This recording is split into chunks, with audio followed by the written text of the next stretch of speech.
ښځه لګیا د ده په مخ کې قسمه قسم ډولونه کوي په ده کې د ایمان غیرت چې ختم شوی دی په ده کې دومره غیرت نه وي چې ښځې ته ووایي چې ته ولې دا ګناهونه کوې ته ولې زما د الله سره دشمني کوې تا ته ولې زما د دین سپک ښکاري د هغه رب دپاره غیرت کوه دې ته وایي غیرت د پیغمبر دپاره صرف په یوه خبره باندې د مرګه پورې ورسره خبرې ونه کړې زه درته د پیغمبر حدیث وایم او ته ماته وایې چې نه موږ به منع کوو او زموږ هغه شپه ورځ زموږ په مخ کې لګي ګناهونه کوي دا غیرت خو پرېږده چې ته ورسره خبرې بندې کړې نصیحت خو ورته کم سے کم وکړه که نه ورته خو ووایه دومره یو سړی د ښځې نه مجبوره شي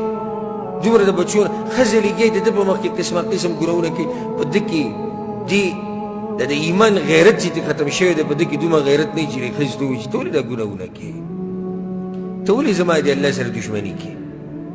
تا ته ولې زما د دین سپک ښکاري د دیني غیرت په ځان کې را پیدا کړي دغه الله دا موږ له چې دومره سره کړي دي او دومره احسانات دي زموږ رب دی ابتدا زموږ هم هغه پیدا کړي وو انتها زموږ دا ده همدغه رب ته به واپس کیږو نو کوم رب چې پیدا کړی او هغه ته به واپس کیږي د هغه رب دپاره غیرت کوه او د هر څه د هغه په لاس کې دي د هر څه د هغه په لاس کې دي هر څه بدله درکړي عزت بدله هم درکړي مال بدله هم درکړي او د خوشحالو ژوند بدله هم درکړي نو الله دې په موږ کې د ایماني غیرت پیدا کړي ډېر موږ داسې لیدلي دا اوس عجیبه ده یو سړی دی زوی رفع الیدین کوي یو سړی دی زوی سجدو کو په منځ کې رفع الیدین کوي منع کوي که نه منع کوي منع کوي څه د وابیانو پېښې دي شروع کړي دي هلکه ده چې د اوسه پورې دا ګیره خریل او دا مخې سوټۍ بوټۍ او تا ورته ولې څه نه وي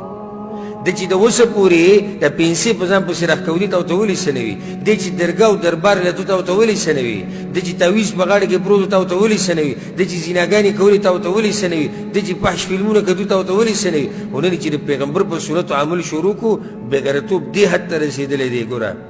چې د پیغمبر د طریقې نه منع کوي زوی توبه وویسته ګیره یې پرېښوده او الله ورته هدایت وکړو نو بیا هغه دې پلار ته نصیحت وکړو چې پلاره ته هم ګیره پرېږده زه دا کس پېژنم په خپله نو هغه ورسره دا شرط کېښه وایي زه به پرېږدم خو که ته یې غرې وړه وایي ځوان سړی ګیره لر کړه ته دا ګیره لر کړې زه به یې پرېږدم خو داسې هم نشي کېدی چې پلار او زوی دواړو ګیرې پرېښودې داسې حال نه دی الله موږ ساتي خبره مې دې پورې راواخېسته چې د الله دپاره غیرت کوئ ها د الله دپاره محبت کوئ د الله دپاره دوستي کوئ او د الله دپاره دشمني کوئ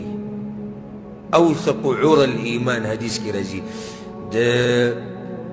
ایمان مضبوطه کړۍ ده د الله دپاره دوستي او د الله دپاره دشمني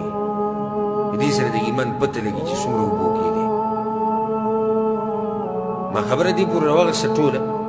چې د الله عدل ته وګوره چې دیندار او بېدینه نه یو شان کوي دیندار او بېدینه نه یو شان کوي رب العالمین هغه باچا دی الحکم هغه ښایسته فیصله کوونکی دی چې کله د قیامت په ورځ فیصلې وکړي که نه او د قیامت ته ورځ ختمه شي خلک جنت ته لاړ شي جنتیان او جهنمیان جهنم ته لاړ شي نو ټول مخلوق به د الله حمد او ثنا وي په دې چې وي الله فیصلې د عدل وکړي لکه څه وي الله سبحانه وتعالی وقضي بينهم بالحق فیصلې به وشي د ټولو په منځ کې د جهنمیانو فیصله به وشي او د جنتیانو فیصله به وشي نو بیا څه وي الله وقيل الحمد لله رب العالمين او به ویلی شي ټول د کمال صفتونه خاص الله لره دي چې پالونکی د ټول عالم دی دا حمد به د الله ولې ویلی کېږي ځکه چې هلته الله فیصلې د عدل وکړي ښه دا به څوک وایي سوال دا دی دا خبره به څوک کوي چې الحمدلله رب العالمین نو جواب دا دی چې دلته صیغه خو مجهول له وقیله او ویلی کېږي به الله خو هغه کس ونه خو هغه مخلوق نو ځکه علما وایي دې ځکې فاعل حذف کول معنی دا ده اشعارا بالعموم چې دا ټول کون او کائنات به د الله حمد وایي ټول کون او کائنات به د الله حمد وایي جنتیان به د الله حمد وایي ملائک به د الله حمد وایي هر مخلوق به د الله حمد وایي ځکه چې د الله فیصلې به د څه د الله فیصلې به د عدل او د انصاف تر دې چې جهنمیان به هم دا مني چې د الله چې موږ جهنم ته راچولي وو نو دی هم عدل دی ځکه چې هلته خپل حجت خو په قایم کړي دلایل او هر څه به ورته وښیي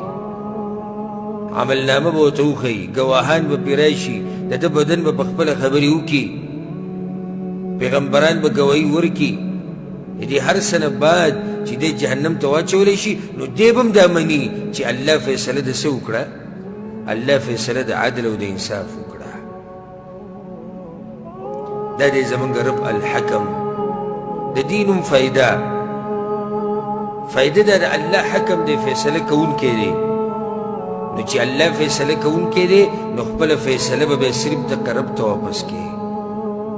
او د هغه شریعت ته به واپس کړي او د الله د شریعت نه به نه مخکې کېږي ځکه چې الله الحکم دی که ته الحکم مني فیصله کوونکی نو بیا به د هغه فیصله نافظوي او هغې ته به رجوع کوي او هغې ته به غاړه ایږدي او چې کله م تا ته دعوت درکړی شو چې راشه د الله فیصلې ته نو بیا به پکې چون چران نه کوې